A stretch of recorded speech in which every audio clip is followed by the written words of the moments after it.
17 minutes after the biggest transaction of her career was finalized, the woman who had toasted champagne in her new Armani slipped a folded wedding band across the kitchen island and said, "I want a divorce."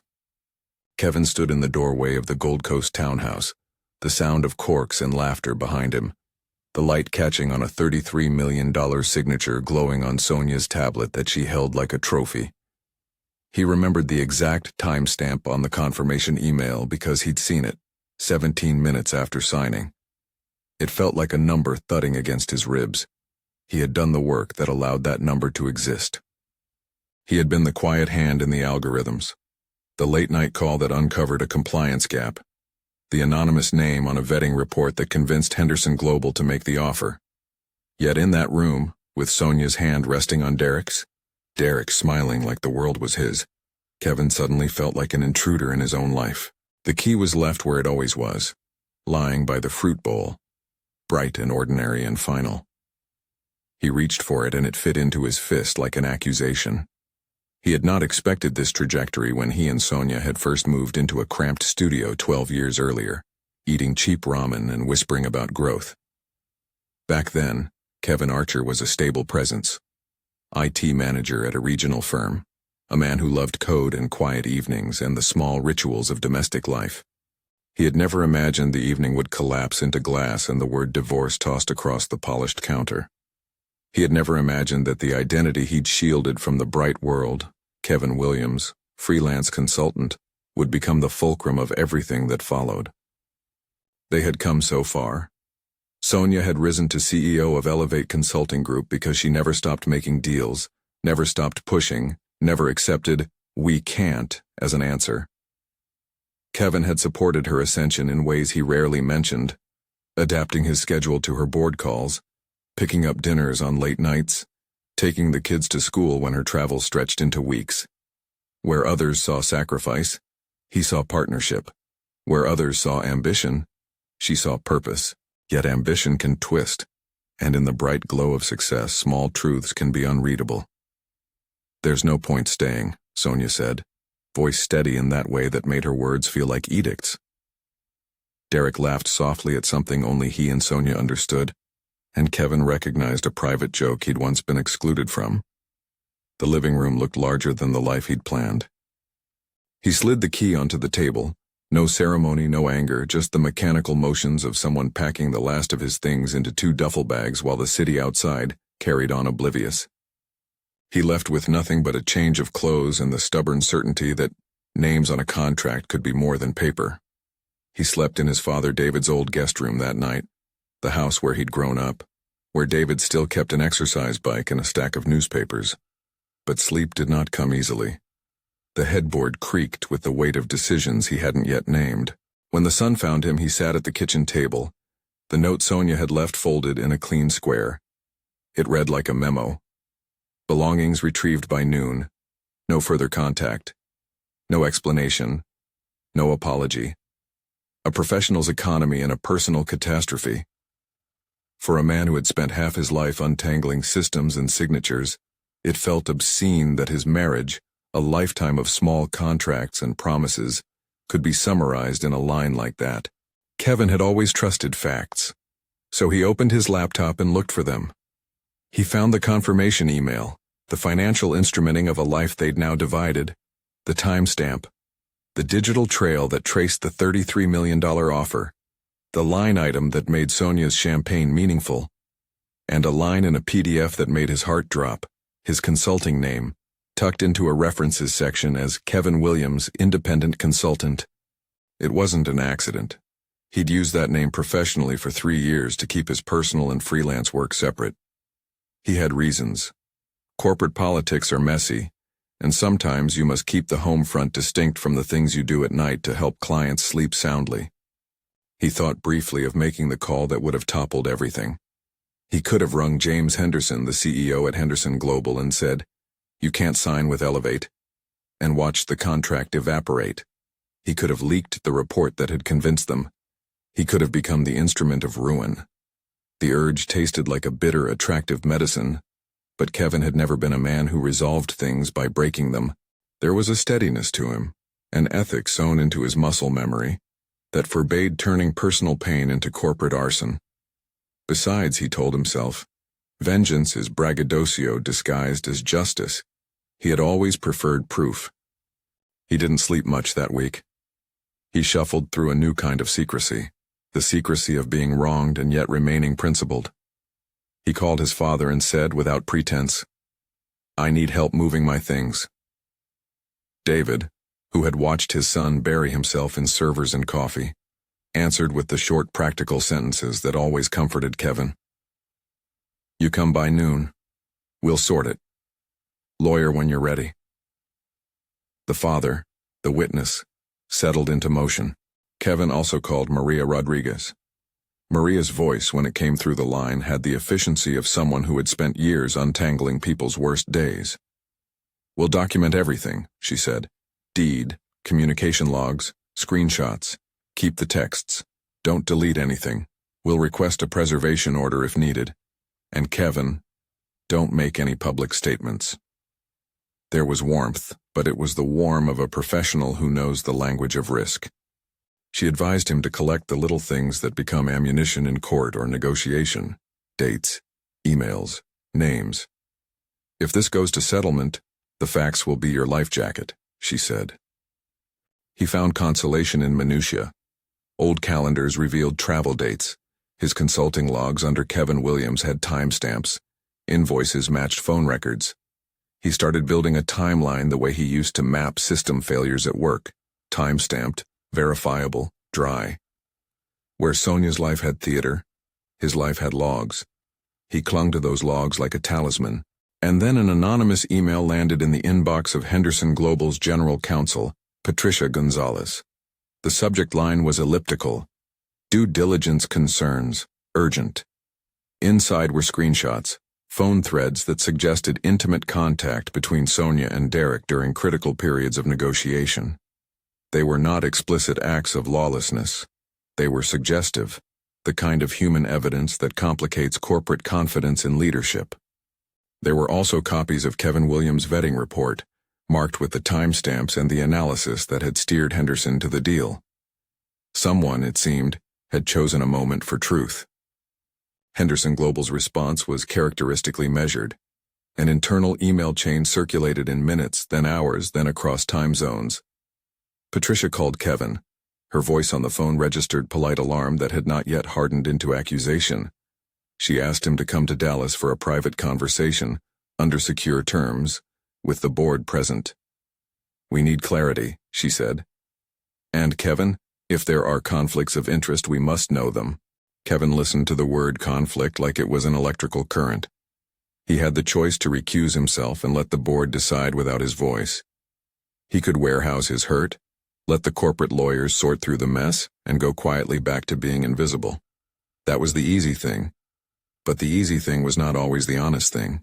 He thought of the many nights he had stayed up poring over logs and architecture diagrams, of the quiet pride he'd felt when a client's infrastructure stood solid through a storm because of the invisible scaffolding he'd supplied. It wasn't for applause, but it had to be acknowledged. He did not immediately tell Patricia all the things. He did not use his presence to punish Sonia. He arranged instead for a private meeting, offered to share his findings, and told Maria he was willing to go to Dallas. The decision felt less like a surrender than an assertion. If his analysis had been relied upon, he owed it to the truth to speak. Word moved through the small channels of corporate procedure. The board could invoke an ethics clause in the contract with Elevate, a provision that allowed for termination if leadership conflicts compromised the integrity of the engagement. Alternatively, the board could impose oversight, temporary stepping down of implicated leadership roles, third-party audits, intensified reporting. Those were the choices on the table. Kevin kept his cool. He had no desire to see a company destroyed.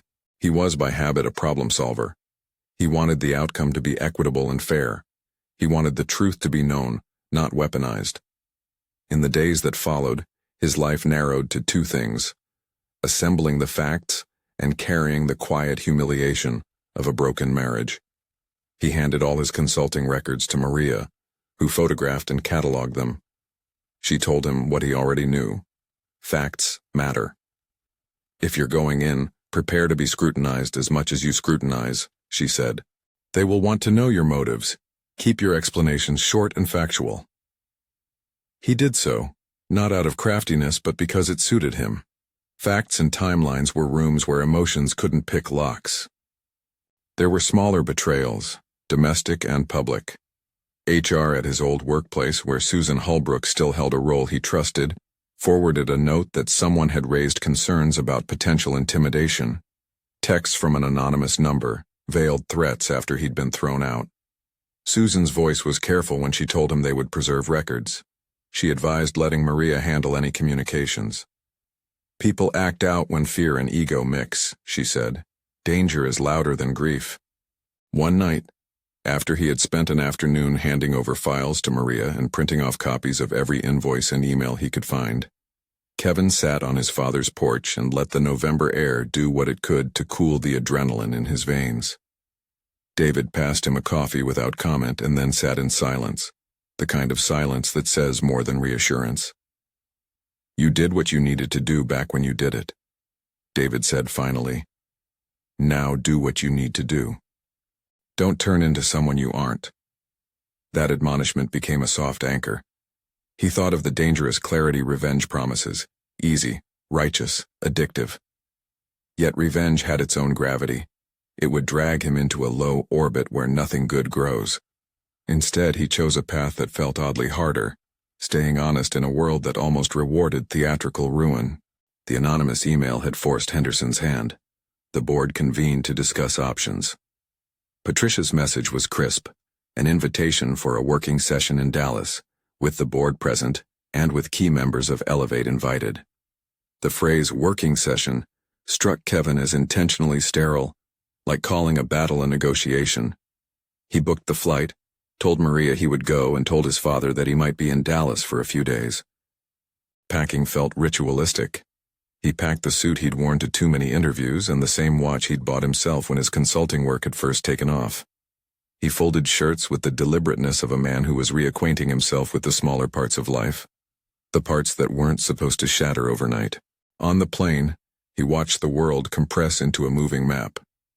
He thought of the living room he had left behind, of the gold light catching Sonia's hair as she laughed, of the way Derek's hand had rested at the small of Sonia's back. He thought of the report he had written as Kevin Williams, the red-lined sections, the caveats about retention, the note on leadership decision-making. He had recommended the engagement because he believed Elevate had capability and raw talent. His concerns were professional, not personal. But he also realized that no report is immune to the human currents that run through companies. People make businesses work, and people make them fail. The line between a professional misstep and a personal lapse can be porous. He arrived in Dallas with a folder under his arm and a quietness behind his eyes. The Henderson lobby was all glass and polished floors, the kind of architecture that announces scale without apology. He signed in with security, and his name appeared on a screen in the waiting area. He was a person in a list, a citizen in a corporate city. Yet the presence of his name on the board's agenda felt like an accusation springing to life. Inside a small conference room, he met Patricia in person for the first time. She was calm, efficient, and held the subtle weight of someone who had shepherded multi-million-dollar decisions through months of scrutiny. She greeted Kevin with a handshake and a professionalism that did not pretend at warmth. "Thank you for coming," she said. "We need your perspective if we're to make an informed call." The other attendees shifted as he entered. A trustee from Henderson's investment committee, a compliance officer, a couple of board members whose faces were polite but inscrutable. None of them knew Kevin beyond his file. That anonymity suited him fine. It was less humiliating to be a figure of analysis than a figure of pity. Before the working session, Patricia led him through the expectations: transparency, full disclosure if he had any conflict, and if he felt it proper, an opportunity to present his vetting report. Kevin agreed. He had no appetite for theatrics. He would tell the truth. The working session was scheduled the next morning. For the evening, David drove him to a small motel where Kevin sat on the bed with a takeout container and a printed copy of the vetting report. He read the parts that had mattered: The risk assessments, the retention metrics, the red flags about leadership judgment. He had been rigorous. He had not been sentimental. But there were parts of the report that touched on character assessment, notes about the founder's reliance on a small inner circle, about decision-making dynamics that could be skewed by personal relationships. He read them again, with a new kind of personal understanding, and felt a small cold recognition of how blur had replaced clarity in his marriage. At 3 a.m. he stared at the ceiling and heard a text buzz. It was from an unknown number, a picture attached, a screenshot, a grainy image of a message thread between Sonia and Derek. The text under it was blunt. "You know this, right?" No sender. No signature. Someone was watching. Someone was choosing to make the private public. The knowledge sat in his chest like a glass stone. Morning came and Henderson's doors opened with the briskness of a place that lives in sunrise strategy calls. Kevin walked into the boardroom, folder tucked under his arm, and took the seat Patricia indicated. The windows pushed back the city, a jagged horizon of glass. Sonia arrived not long after, impeccably put together, the kind of composed presence that had become her armor in business. She had expected celebration. Instead, she walked into a room heavy with questions. There was a moment, a breath, where Sonia's eyes met his across the table. For a second, something like recognition passed between them. Not the warmth of their younger days, but the cool comprehension that their private lives had become public assets.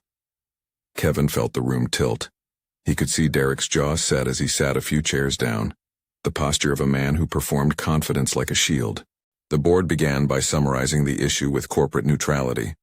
There were concerns about leadership stability and potential conflicts of interest.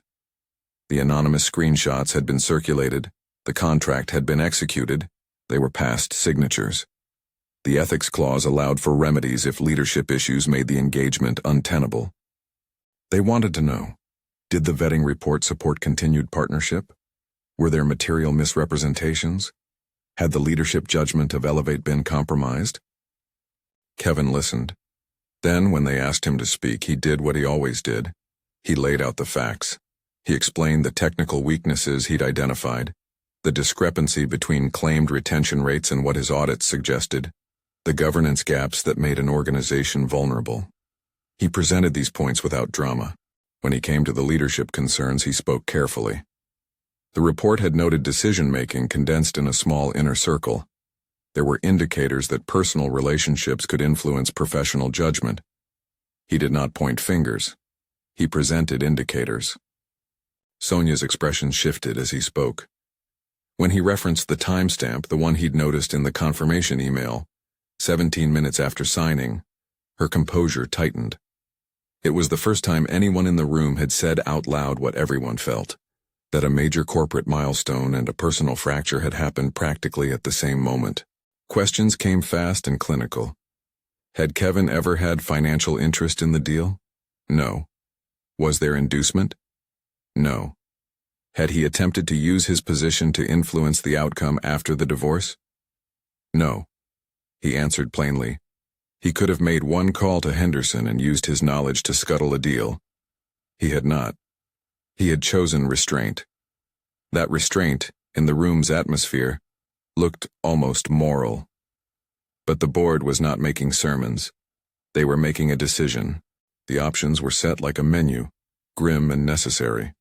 Terminate the contract with Elevate, invoking the ethics clause. Or retain the contract but impose oversight. Temporary executive responsibilities reassigned, third-party audits, enhanced reporting lines. Both options carried reputational risk. Both asked the same thing. Did the company have to punish a partner to protect its own integrity, or could it protect itself through oversight and stewardship? Sonia's voice when she finally spoke was small but precise. She denied any wrongdoing, called the allegations personal and hurtful, and insisted the business was robust. Derek, when confronted, spoke in a manner that was more deflection than defense.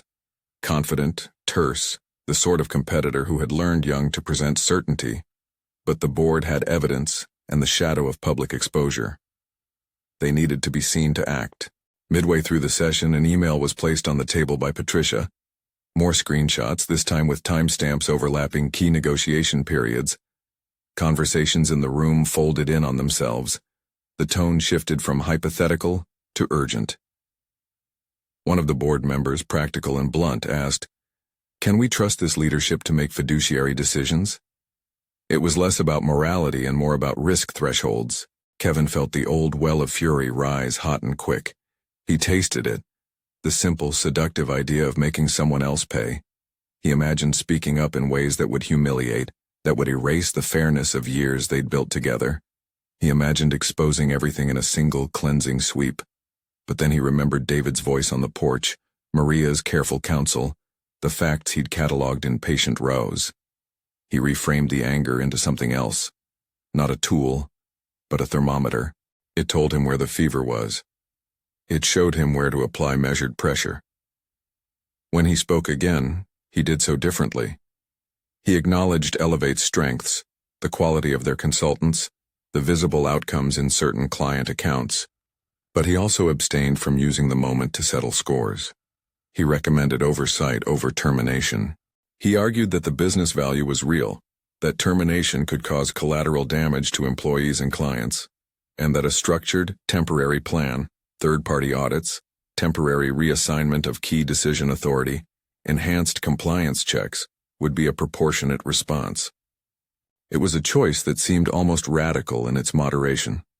The room bristled in places and softened in others. Some board members appreciated the pragmatism. Others wanted a show of moral consequence. The debate became procedural, then personal, then procedural again. Kevin composed his thoughts like code, modular and transparent. Outside the conference room, glass corridors echoed with footsteps. Staffers discussed the impending decisions in low voices. Derek's phone buzzed and he smiled at its glow. Sonia kept her hands folded, jaw tight, and at one point she rose to speak with Patricia in a corridor. Kevin caught fragments, words like reputation and audit and third-party oversight. He watched Sonia's shoulders for a flicker of defeat or defiance. He saw exhaustion and something like resignation. The board convened in private to deliberate. When they returned, the air had the particular quiet of institutions deciding fate without melodrama. They offered a conditional path.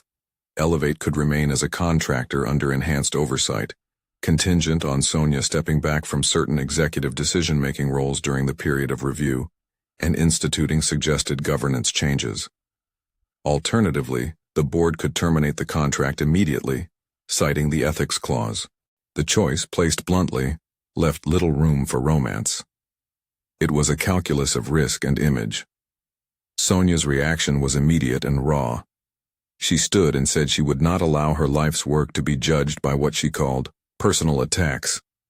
She threatened to fight. The room's temperature rose. In the murmur that followed, Derek's posture hardened, and for a moment the old competitive energy flared like flint. Kevin felt exposed in a way he hadn't anticipated, not as a betrayed husband, but as a professional whose testimony had altered trajectories. He realized, with a pang, that his name and his report now sat beside someone else's reputation in the court of corporate decision. At the close of the meeting, the board paused. They did not make a definitive public move that day. Instead, they asked for a follow-up plan and suggested a cooling-off period. For Kevin, the pause felt like standing on a cliff edge and being told not to move. He was aware of the fragile calculus, reputations, loyalties, legal exposure. As he stepped out into the lobby, the winter sun made the glass glitter, and the city below carried on with its indifferent rhythm. Back in the hotel that evening, Kevin received a message from Maria. "Preserve everything," she wrote succinctly. She also advised caution about any statements to the press, warned about the hazards of leaks, and reminded him, "You don't have to prove anything to strangers. You have to be ready to prove when it matters." He printed extra copies of his vetting report and boxed them with a calmness that felt like ritual. He didn't sleep well. The ache of the marriage sat like a tooth throb behind his molars. Yet there were other currents at work, offers bubbling beneath the surface, unseen at first. The man who had once been an anonymous name on a report was being watched by an institution that had previously been a client. Patricia had been direct. They wanted his perspective on an ongoing basis. If he consented, there would be a path to more formal engagement. It was the kind of recognition that could be restorative or perilous. It could be a new beginning, or it could be the entanglement of two lives that had already been knotted together. As he walked the hotel corridors, the envelope of his old life snapping behind him, Kevin felt the outline of a new choice forming. He could let the event define him as the wronged husband who broke things in public, or he could let it define him as the professional whose quiet competence had been the scaffolding for a $33 million transaction, and who now might step into a larger stage on merit, not as revenge, but as recognition. The difference seemed small and cosmic at once. The next morning, before the working session resumed, he received word that someone had sent more documents to the press, leaked by an anonymous source. The board's patience thinned. Media interest ticked up in a slow, hunger-driven way. The stakes were no longer merely personal or contractual, they were reputational. That is where corporations go to decide in earnest what to protect and what to sacrifice. He took a breath and walked into the glass tower again, folder under his arm. In the elevator, a reflection of himself looked older, more composed, with the faint shadow of a man who had been out on a curb and had chosen to return to the table. He thought of the precise time on the confirmation email, 17 minutes after signing, and for a moment he imagined time like a fault line, thin and luminous, cutting between what had been and what would be. The doors opened. The security guard nodded. He stepped into the corridor that led to the conference room, where the board and Sonia and Derek would assemble once more. He felt, oddly, like a technician preparing to present the solution to a system failure. Only this system involved people's lives. He paused at the doorway, hand on the knob, and looked back at the city one last time before stepping into the room that would decide not just a contract, but the next chapter of several lives. He paused at the doorway, hand on the knob, and looked back at the city one last time before stepping into the room that would decide not just a contract, but the next chapter of several lives. The second session opened with a legalist's rhythm, minutes, motions, and a formality that tried to keep the heat out. Patricia Gonzalez led with the tone of someone who'd seen storms and preferred to name them plainly. "We asked you all back to clarify governance and to determine whether the ethics clause is triggered," she said, sliding a printed summary across the table. "We are here to evaluate risk, not to adjudicate private lives." Sonia listened with a face carved for battle. Derek's posture was carved from the same block, unyielding, rehearsed. Kevin felt the old ache at the sight of them side by side, but his mind was a different machine now. He had rehearsed his statements, consulted Maria, and cataloged facts the way he'd once cataloged error logs. No assumptions, only timestamps. When the board asked him to speak, Kevin did not immediately lay out the forensic details of the vetting report. He started with the clear numbers, retention metrics, client outcomes, discrepancies he'd found when he cross-checked the vendor's claims against system logs. He explained in short and sober sentences what would constitute a material misrepresentation in a technical engagement and what would amount to governance risks. It wasn't elegant rhetoric. It was a technician's map. On the technical side, he said, there are areas where Elevate's reported retention rates exceed what internal sampling shows. There are also governance gaps, decision chains that collapse to a small group. Those things are fixable, but they must be addressed with independent review. He presented the timestamps, the redlined notes, and the clear fact that he had submitted his vetting report under the name Kevin Williams. The room absorbed it like a set of coordinates. When he said, almost in passing, that the contract execution timestamp matched a personal event in his home. 17 minutes after signing, he repeated the phrase as a matter-of-fact anchor. The reactions tightened, not because the phrase was dramatic, but because it placed coincidence beside motive and forced the board to consider both. Patricia asked flatly whether he'd benefited financially from the contract. He answered no. She asked whether he'd attempted to influence Henderson after his wife told him to leave. He answered no. Then she asked how his knowledge could be mitigated to preserve the business relationship. That question, procedural and surgical, became a central hinge. The board debated in ways large institutions do: procedural language, risk thresholds, reputational calculus. One director favored termination to make a statement. Another worried about the employees and clients whose services would be disrupted. A compliance officer asked for timelines for implementing third-party audits. Derek argued that the allegations were personal and that the company had been harmed by leaks and opportunism. Sonia insisted, with the professional polish that had carried her far, that she would fight what she called character assassination. Kevin listened, aware that every word would be parsed, time-stamped, and possibly leaked. He thought about the staff at Elevate who had nothing to do with the private choices of two leaders. He also thought about the silent bias that can entangle a board. When leadership is perceived as compromised, investors and clients move first and ask questions later. When he had his second chance to speak, Kevin made a choice that surprised even himself. He pushed for oversight over termination. He argued that termination would be an all-or-nothing move, painful for employees, disruptive for clients, and that a structured oversight program would be a proportionate and principled response.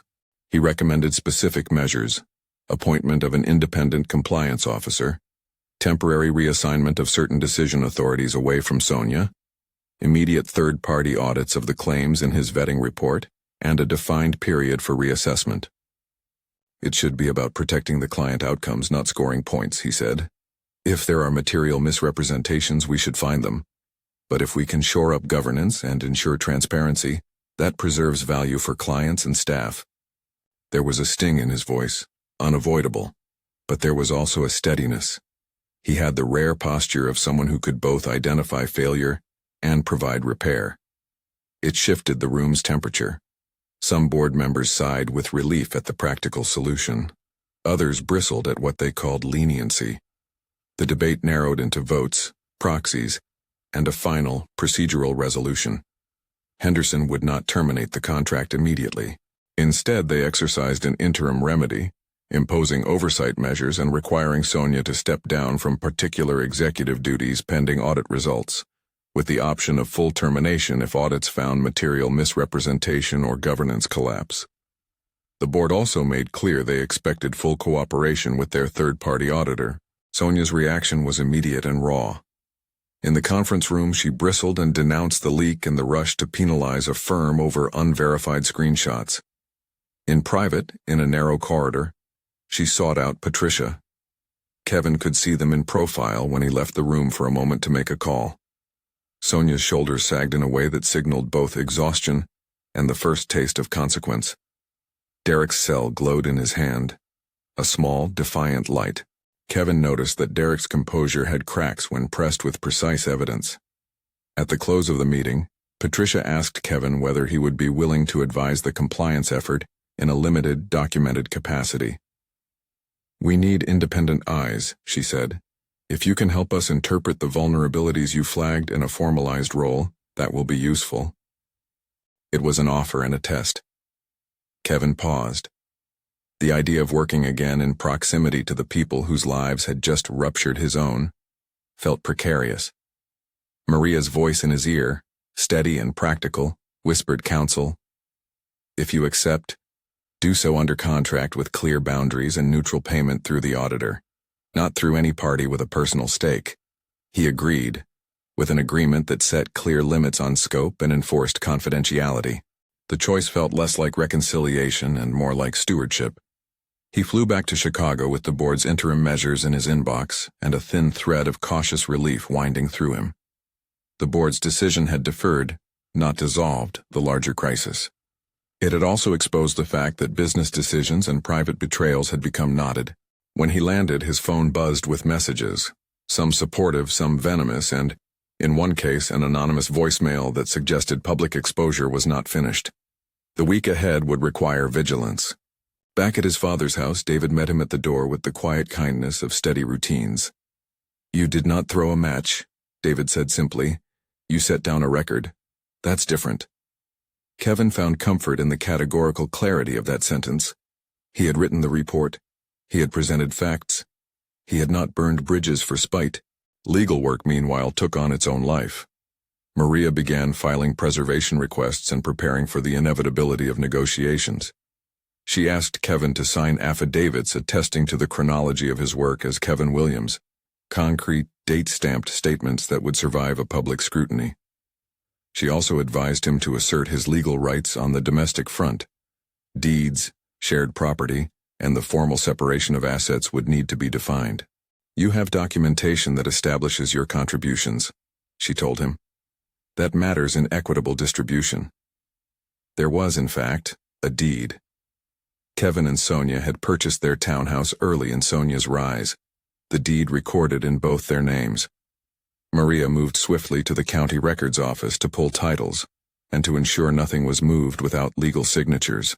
She also asked Kevin to preserve any evidence that showed his contributions to investments, retirement accounts, or transfers.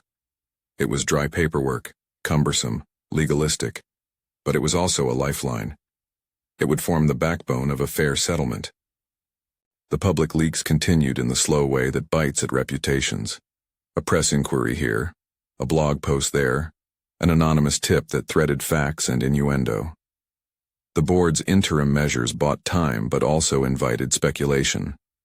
Susan from HR at Kevin's former place texted him that someone inside Elevate had been contacting former colleagues to gather statements. "People act fast when they're afraid they'll lose everything," she wrote. Her support was careful and human. She offered to preserve anything that might help Kevin's case. Small alliances like that mattered.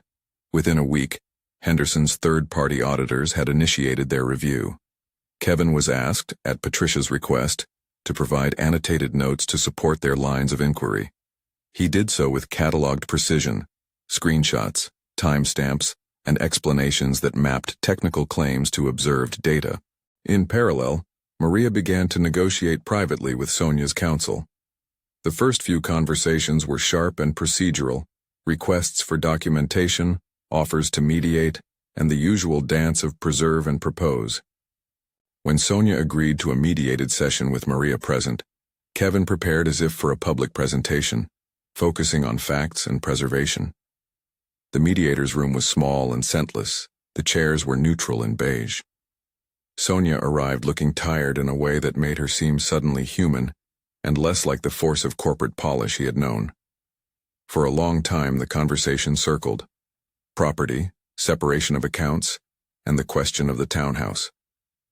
Maria advocated for an equitable distribution that reflected documented contributions and the time Kevin had invested, both financially and in household labor. Sonia's counsel pushed back, citing business obligations and reputational risk. In a private moment during the mediation, Sonia's posture shifted.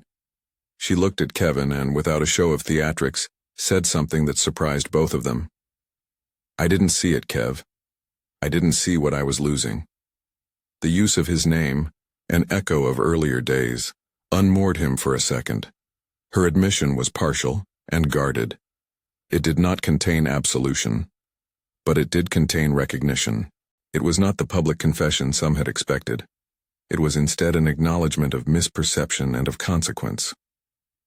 What followed was the slow legal choreography of settlement. Maria negotiated a package that included a fair division of the townhouse equity, a separate distribution of retirement accounts, and a cash component to reflect Kevin's documented consulting work performed as Kevin Williams that had contributed to Henderson's decision. There were also non-financial terms, confidentiality clauses, and a mutual non-disparagement agreement. Sonia agreed to step down from certain executive functions and to submit to governance changes in Elevate as part of the settlement terms.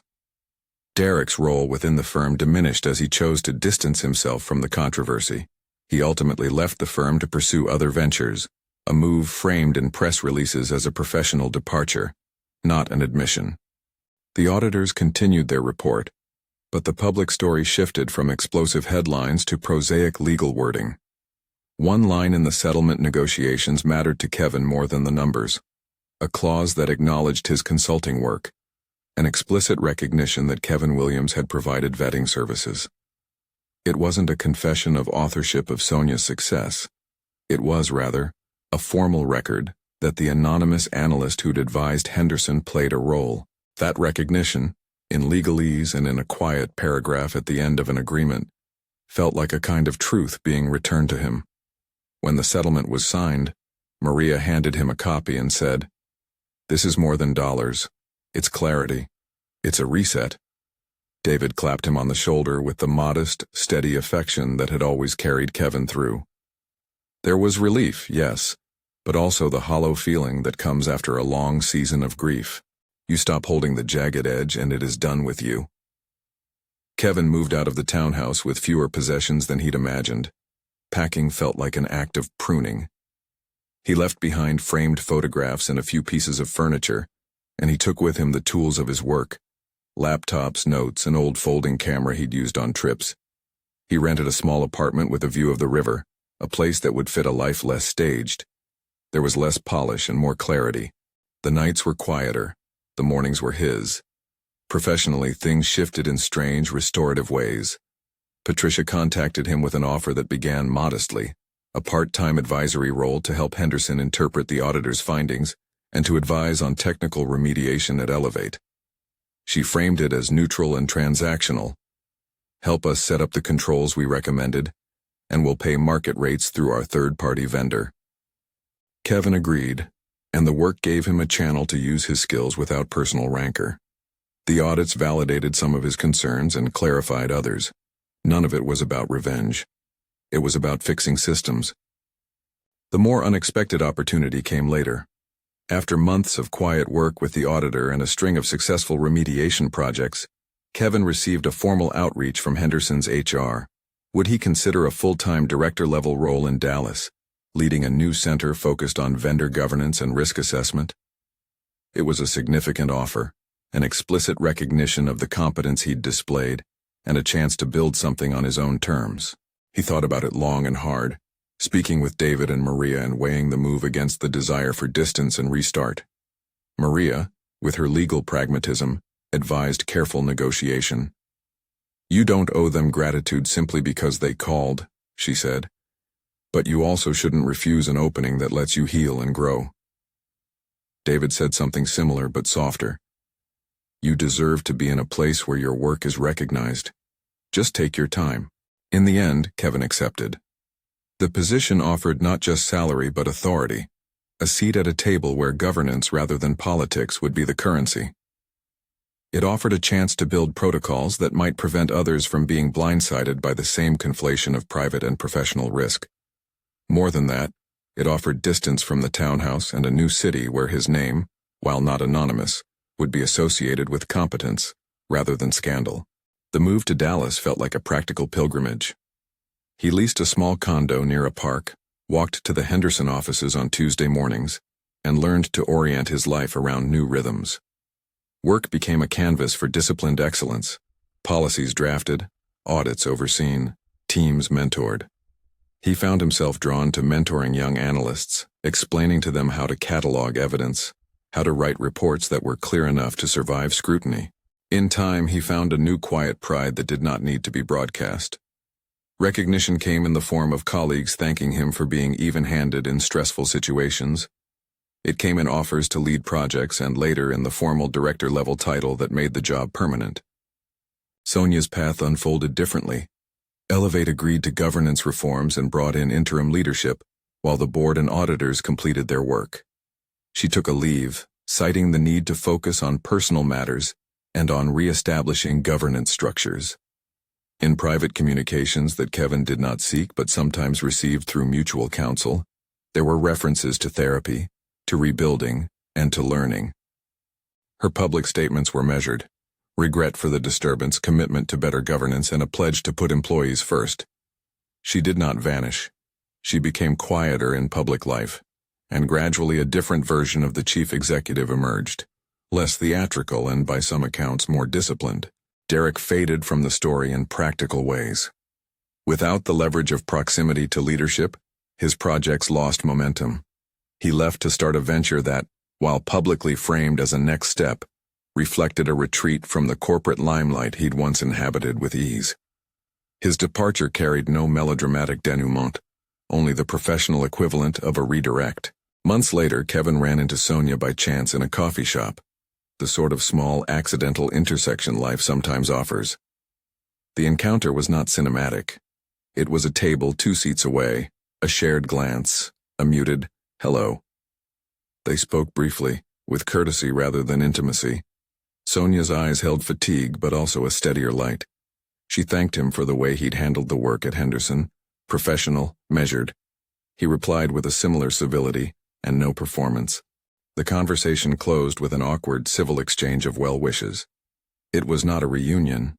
It was a mutual acknowledgement that 2 lives had diverged and that both were moving forward.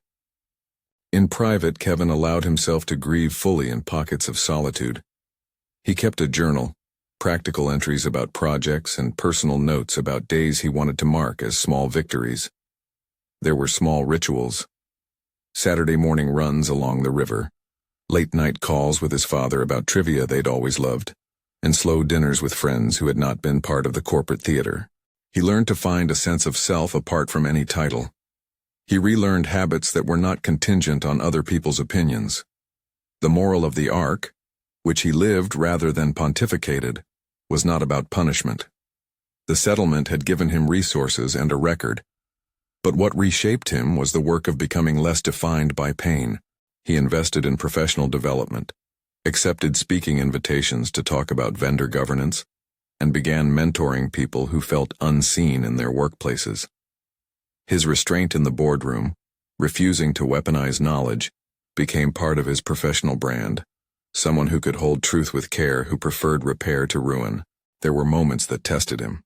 Anonymous accounts would pop up online, or a reporter would ask questions framed to provoke spectacle. He learned to respond with the same tools he'd used as a consultant: evidence, clarity, and the willingness to decline commentary when it would serve nothing but sensation. Maria's cautionary counsel echoed in those moments. You do not need to feed the flames. It was good advice for a man rebuilding a life. A year after the throwout, Kevin stood in a small auditorium and spoke to a group of young professionals about stewardship in high-stakes work. He didn't craft a sermon about betrayal. He told them plainly about facts, about the necessity of documentation, and about how professional integrity can be the quiet architecture of a life lived with dignity. He spoke of boundaries, and of the difference between making someone pay and making yourself better. After his talk, little groups came forward. People with stories of being overlooked, of having their work invisibilized, or of feeling forced to choose between loyalty and self-preservation. He listened, and in listening, he found a new purpose. The settlement had allowed him to move forward materially.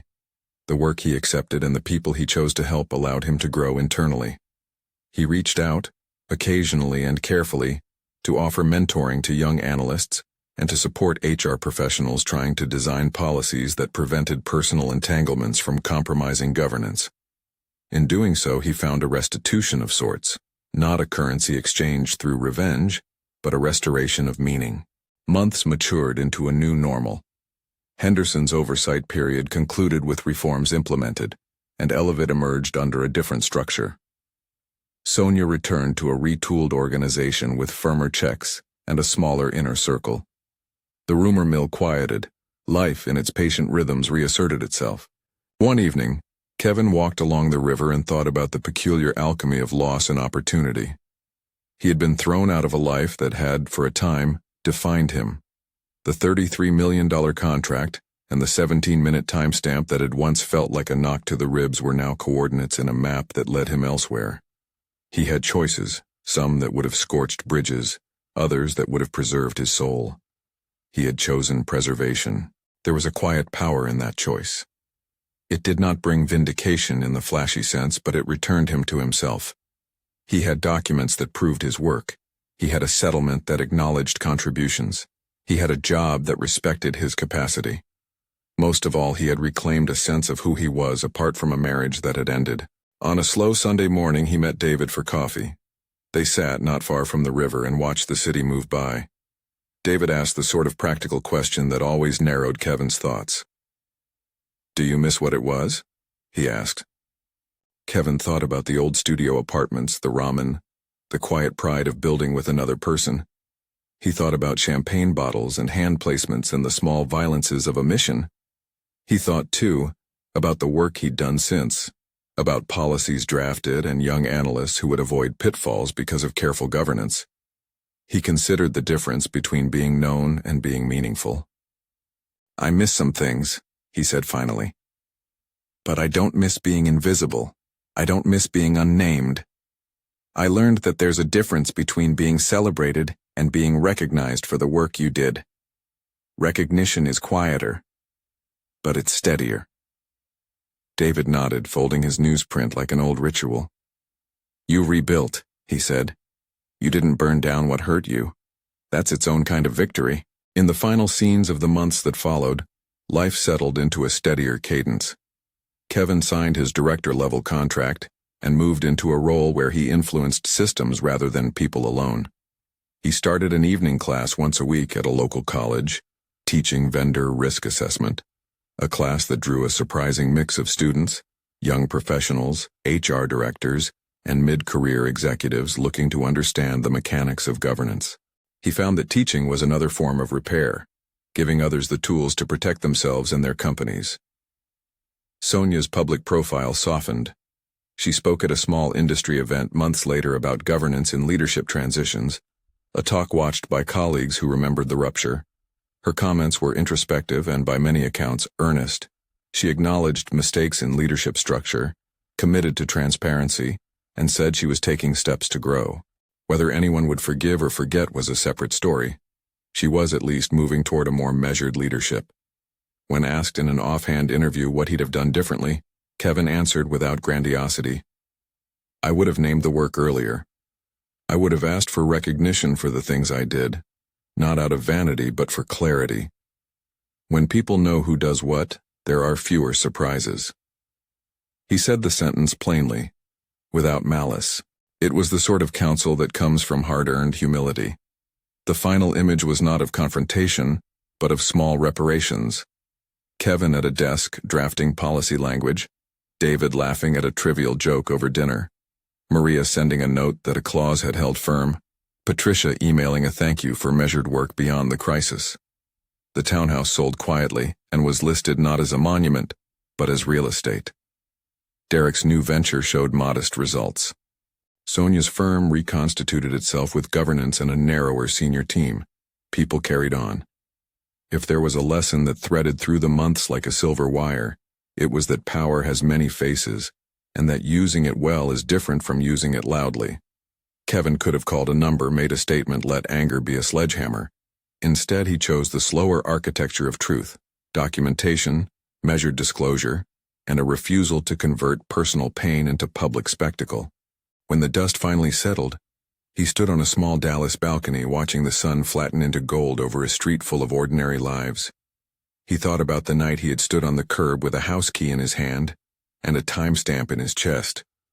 He thought about the choice to speak honestly in a boardroom, to recommend oversight rather than annihilation. He felt finally that he had regained himself, a life measured by work, by loyalty to facts, and by the quiet dignity of not becoming someone his anger would have made him. If anyone asked him what happened after she threw him out, Kevin would tell them about a $33 million contract and a timestamp that stung him. He would tell them, too, about the slow discipline that followed, the audits, the settlement, the offers, the move to Dallas, and the work that followed. Most importantly, he would tell them what he had learned, that the most powerful response to betrayal is not a public unmaking of another person, but the private, unglamorous work of rebuilding yourself. It is not spectacle that heals. It is steadiness. If this story resonated with you, like and subscribe and tell us in the comments what you would have done in Kevin's place.